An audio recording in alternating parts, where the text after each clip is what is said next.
Okay students, start करते हैं class 12th का नेक्स्ट टॉपिक। अभी तक हमने डाइलेक्ट्रिक का कॉन्सेप्ट सीखा, जिसमें ये देखा कि यदि एक कैपेसिटर के बीच में, मान लीजिए ये एक कैपेसिटर है, हम मान लें कि यहाँ पर एक ये कैपेसिटर बना हुआ है, ठीक है, जिसमें यहाँ पे हम चार्ज दे रहे हैं प्लस। अब मैं बार बार लिख नहीं रहा, आपको पता है ये मेरी फर्स्ट प्लेट होती है और ये मेरी सेकंड प्लेट होती है, ठीक है। यहाँ हमारा क्या आता है माइनस, और इसके बीच में हमने क्या इंसर्ट कर दी, एक डाइलेक्ट्रिक स्लैब, ठीक। क्या होता है डाइलेक्ट्रिक, पता ही है आपको कि पोटेंशियल कम हो जाएगा, कंडक्टिविटी इंक्रीज हो जाएगी। इन दोनों प्लेट के बीच की डिस्टेंस हमने मानी d, इसकी थिकनेस मानी हमने t। इसके साथ साथ ये क्या है, कंडक्टिंग स्लैब, ध्यान दीजिएगा, ये क्या है, एक कंडक्टिंग स्लैब है, जिसका डाइलेक्ट्रिक कांस्टेंट के जो है वो हमने इन्फिनिटी मान लिया। समझ में आई? तो उसी के अकॉर्डिंग हमने हेडिंग डाली, determine the electric capacitance with, मैं दो बार लिख दिया है, कोई दिक्कत नहीं, विद कंडक्टिंग स्लैब, ठीक है। ये हमने किया, यहाँ पर ये कंडक्टिंग स्लैब ले ली। और ये कैसे आता है, वो पुरानी वही कथा, यहाँ से हम क्यू चार्ज देते हैं, इसको थोड़ा सा अर्थिंग कर देते हैं, ठीक है। तो इतनी हमने चीज़ दी। अब हमको यहाँ पे कैपेसिटी निकालनी है। यदि एक ऐसी डाइलेक्ट्रिक स्लैब मैं इसके अंदर डालता हूँ जिसका के इन्फिनिटी है, उस केस में हमारा C की वैल्यू कितना होगा, हम क्या जानते हैं, पुरानी वही वाली बात, दोनों प्लेट की जो एरिया है वो सेम होगा जो A होता है, तो इसकी सरफेस डेंसिटी कितनी हो जाएगी, सरफेस डेंसिटी, सरफेस डेंसिटी कितनी हो जाएगी, Q अपॉन A, ठीक है। सरफेस डेंसिटी मतलब sigma equal to Q upon A हो जाएगी surface density. Electric field intensity निकाल सकते हैं यहाँ पे, ठीक है। यहाँ पर हमने क्या निकाला, इलेक्ट्रिक फील्ड इंटेंसिटी। देखिए, electric field intensity for free space, free space मतलब यदि कोई मीडियम नहीं है तो फ्री स्पेस की इलेक्ट्रिक फील्ड इंटेंसिटी कितनी होगी, sigma upon epsilon not. Clear है? फॉर फ्री स्पेस के लिए, स्पेस नहीं स्पेस, ठीक है। और यदि हमारा कोई मीडियम है, मीडियम के लिए अपॉन किया जाता है, पुरानी वाली बात है। अब मैं आपसे पूछूं इसका पोटेंशियल डिफरेंस क्या होगा। देखिए, हम क्या कहें, पोटेंशियल डिफरेंस क्या होगा, इसका टोटल पोटेंशियल, बात तो एक ही है ना, पोटेंशियल डिफरेंस इसका मतलब इसका टोटल पोटेंशियल। टोटल पोटेंशियल क्या है, इधर का पोटेंशियल प्लस इसके बाहर का पोटेंशियल। अच्छा, मैं पूछूं इसके बाहर का पोटेंशियल क्या है, पोटेंशियल का फॉर्मूला क्या होता है, V इक्वल टू क्या होता है, V इक्वल टू ED। ये फॉर्मूला क्या होता है पोटेंशियल, यहां समझें, पोटेंशियल का फॉर्मूला क्या होता है, V इक्वल टू ED होता है। अच्छा, यदि मुझे इस जो इसके बाद वाला स्पेस जो इसके लिए निकालूं, तो जरूरी नहीं है स्पेस हो, आगे हम कंडीशन लाएंगे यहाँ स्पेस को फिल भी कर सकते हैं। कोई स्लैब हम ऐसी लें जिससे ये स्पेस फिल हो जाए। तो अभी हम इसके लिए देखें, यदि ये स्पेस बचा हुआ है, इसके लिए क्या होगा, V इज इक्वल टू, देखो E की जगह क्या आ जाएगा, E नॉट, क्योंकि जो स्पेस खाली है यहाँ पर इलेक्ट्रिक फील्ड तो हमारी पुरानी वाली होगी, इस प्लस और इस माइनस के अकॉर्डिंग मैंने आपको बताया था E नॉट। डिस्टेंस कितनी होगी, D माइनस T, ये पूरी डिस्टेंस, और इसमें से ये वाली डिस्टेंस माइनस कर दो, ये वाली, तो कितनी बची, ये खाली स्पेस की। क्लियर है? अच्छा, अब मैं पूछूं क्या कि यदि इसकी जो पार्ट है जो उसने कवर किया हुआ है, इसका पोटेंशियल तो निकाला ही नहीं, ये कौन सा है, Vm, ठीक है। तो हमारा नेट Vm कितना होगा, potential for the material, Em electric field intensity for material into distance, distance कितनी है यहाँ पर, T। अच्छा, इन दोनों को मैं प्लस कर दूं तो मेरा नेट पोटेंशियल आ जाएगा या पोटेंशियल डिफरेंस आ जाएगा। बात समझ में आती है ना? तो हमारा कितना आ जाएगा, ये मैं थोड़ा डायरेक्ट कर रहा हूँ, ठीक है। यहाँ से देख लीजिए E naught D minus T और यहाँ पे plus E M into T. यहाँ से ई नॉट ई एम के ऊपर वैल्यू जानते हैं, ठीक है, पुट करेंगे हम। ये हमने यहाँ पर सॉल्व कर लिया। किससे सॉल्व किया मैं आपको एक बार बता दे रहा हूँ कि पोटेंशियल लिया था हमने। ये देखिए इसकी वैल्यू रखेंगे यहाँ पे आएगा के हमारे क्या होता है मैटर के इन्फिनिटी, तो ये पूरा क्या हो जाएगा जीरो, ये जीरो होगा तो ये जीरो हो जाएगा। तो ई की जगह आया sigma upon epsilon not D minus T, sigma की जगह क्यू अपॉन ए रख दिया, क्यू डिवाइड में आ गया तो वी अपॉन क्यू हो गया, वी अपॉन क्यू को हम उल्टा करेंगे तो क्यू अपॉन वी हो जाएगा, तो क्यू अपॉन वी क्या ले सकता हूँ मैं सी। तो मेरा ये कैपेसिटेंस आ गया कब, जब मैंने इसमें एक मेटल का डाइलेक्ट्रिक सब्सटेंस डाला है जिसका कांस्टेंट हमारा किसके बराबर है, इन्फिनिटी के बराबर, ठीक है। यहीं पर एक तरह का टॉपिक और आ जाता है कि मैं इसकी जगह ये ले लूं कि कंडीशन ये दे देगा वो to determine the electric capacitance, to determine the electric capacitance to the parallel plate capacitor with dielectric slab with constant k placed partially in space between them. मतलब इसका ये जो के है ये इन्फिनिटी नहीं है। अच्छा यदि इन्फिनिटी नहीं है तो क्या होगा, बस यहाँ पे जो ये जीरो हुआ था के की जो वैल्यू पुट की थी वो जीरो नहीं होगी और सारा डेरिवेशन ये सेम होगा, ठीक है। उसके लिए मैं दोबारा कर नहीं रहा, मैं डायरेक्ट आपके लिए क्या लिख दे रहा हूँ, रिजल्ट लिख दे रहा हूँ। तो उसमें उस कंडीशन में रिजल्ट क्या आ जाएगा, इफ के इक्वल टू के इज नॉट इन्फिनिटी, के इज नॉट इन्फिनिटी, यदि के हमारा इन्फिनिटी नहीं है तो कंडीशन क्या आएगी, हमारा रिजल्ट आएगा c equal to a epsilon naught. आप करके देखिएगा और कॉपी में आपको करना है, नोट्स में दोनों ही डेरिवेशन करने हैं और नोट्स में आपको गिवन दे रहा हूं उसमें दोनों डेरिवेशन है, वहां से आप कर लेंगे, ठीक है, कोई दिक्कत नहीं आएगी।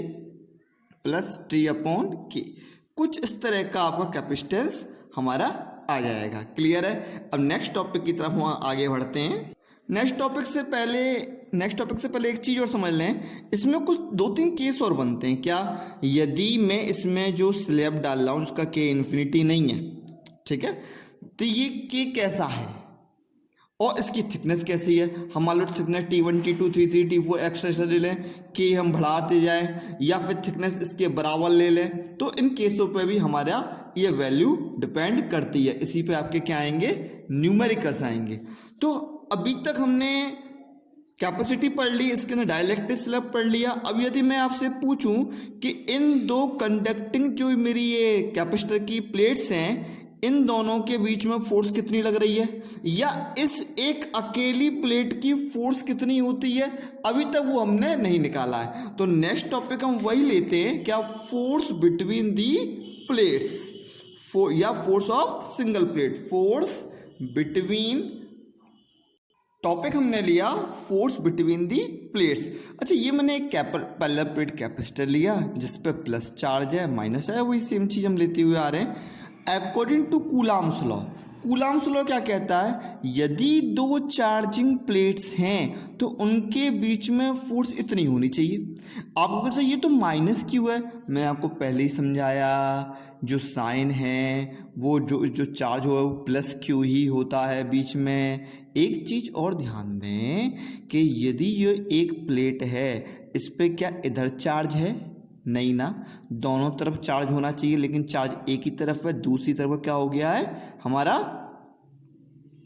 यहां से हमारा माइनस आया था, जो चार्ज किया था पॉजिटिव चार्ज किया था, माइनस वाले हमारे ये कह रहे हैं कि आयोनाइज हो गए थे, ठीक है। ऐसे यहाँ पे हो गए थे, इलेक्ट्रॉन यहाँ से आए थे, ये पॉजिटिव चार्ज आयोनाइज्ड हो गए थे, तो एक तरफ का ही बचा। तो मैं आपसे पूछूं, यदि यहाँ की फोर्स जीरो हो गई है, ठीक है, यहाँ की फोर्स जीरो, यहाँ की फोर्स है, यहाँ की फोर्स है, यहाँ की फोर्स नहीं है, तो force on the outer layer मैं क्या लिख सकता हूं, force on the outer layer is zero.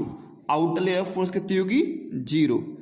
And, समझ में आ रही है ना बात, and inner layer, inner outer layer मतलब यहां पर, जब यहां पर चार्ज है ही नहीं, यहाँ पर चार्ज है ही नहीं, तो फोर्स का ये बात की, फोर्स कब लगती है, चार्ज होता है इनर लेयर। इनर लेयर मतलब अंदर की तरफ, मैंने पहले बताया कैपेसिटर में केवल चार्ज कहाँ होता है, अंदर की तरफ, तो फोर्स भी कहाँ होगी, अंदर की तरफ। अंदर की तरफ कितनी है, 1/4 pi epsilon not Q square upon D square. अच्छा, यदि मैं नेट फोर्स निकालूं यहाँ से, यदि यहाँ से मैं क्या निकालूं, एवरेज निकालूं, एक एवरेज ने, एवरेज ऑफ नेट फोर्स, एक नेट फोर्स का हम क्या लें, एवरेज लें, तो क्या आएगा, ये वाली फोर्स प्लस ये वाली फोर्स अपॉन 2। अच्छा, ये फोर्स 0 है तो ये वाली फोर्स अपॉन 2, तो ये फोर्स अपॉन 2, तो क्या हो जाएगा, तो ये हो जाएगा 1/4 pi epsilon not Q square upon D square. इसका 2 का इससे अंदर मल्टीप्लाई कर दो तो मेरा क्या आ जाएगा, 1/8 पाई एप्सिलॉन नॉट। तो ये हमने क्या निकाल लिया, अपना फोर्स निकाल लिया। कैसे निकाला, यहाँ पे हमारा ये लिखा हुआ था, मैंने आपको बताया नेट फोर्स आ गई थी 1/2 करके। फिर जो फोर्स है यहाँ पे Q इज इक्वल टू सी भी लिख सकता हूँ, CV की वैल्यू पुट कर दी मैंने। फिर यहाँ पे जो मेरा आया, यहाँ पे C और V आया। C इज इक्वल टू मैं क्या जानता हूँ, epsilon not A upon D, इसको हमने यहाँ रखा। तो C स्क्वायर था तो इस पूरे का स्क्वायर हो गया, और V स्क्वायर अपॉन D यों का तो ही रखा हुआ है, यों का तो ही रखा हुआ है। यहाँ पर एप्सिलॉन से एक एप्सिलॉन कट जाएगा तो ये बचेगा। यहाँ पे जो V था, V is equal to ED रखा तो E स्क्वायर D स्क्वायर हो गया, D स्क्वायर से D स्क्वायर कट गया तो ये आ गया। देखिए, ये फोर्स निकालने के लिए कई बार न्यूमेरिकल्स में पूछ ली जाती है कि फोर्स बिटवीन द प्लेट्स कितनी है। अब वो ये कहे force for one specific plate, ये पूछ ले force for one specific plate, तो वहां हम निकाल सकते हैं कितनी हो जाए। ये force for one specific plate कुछ इस तरह से हो जाएगी कि यदि मैं इसकी electric field by one surface देखूं तो इलेक्ट्रिक फील्ड कितनी है, वन सरफेस के द्वारा, ये हम पहले निकाल चुके हैं ना, शायद आपको याद हो, हमने इससे पहले चैप्टर में इलेक्ट्रिक फील्ड निकाली थी। एक प्लेट के द्वारा कुछ ये वाला एक्सपेरिमेंट किया था, डेरिवेशन किया था, यहाँ plus plus plus plus plus plus लिया था, यहाँ पे एक सिलेंड्रिकल फॉर्मेशन बनाई थी आगे और पीछे, उसमें एक प्लेट के द्वारा E इज इक्वल टू कितना निकाला था, सिग्मा अपॉन 2 एप्सिलॉन नॉट, इसमें पहले कर चुके हैं। तो यहाँ से E इज इक्वल टू क्या आ गया, सिग्मा अपॉन एप्सिलॉन नॉट।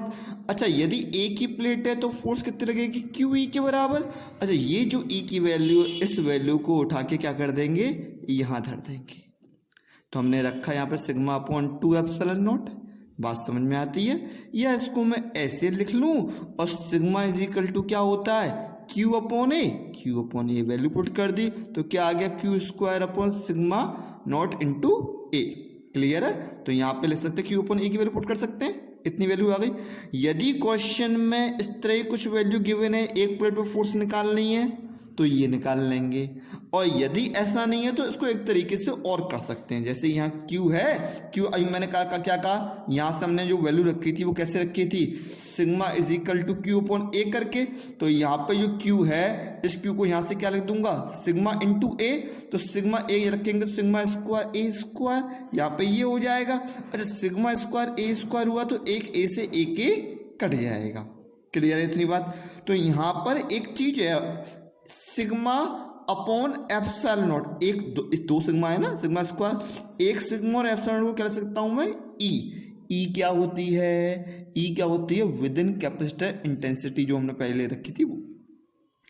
तो यहाँ पे हमने रखा, ई की वैल्यू आ गई, ई की वैल्यू रखती तो क्या आ जाएगा, sigma naught e square a, ये हमने निकाल ली force for single specific fluid.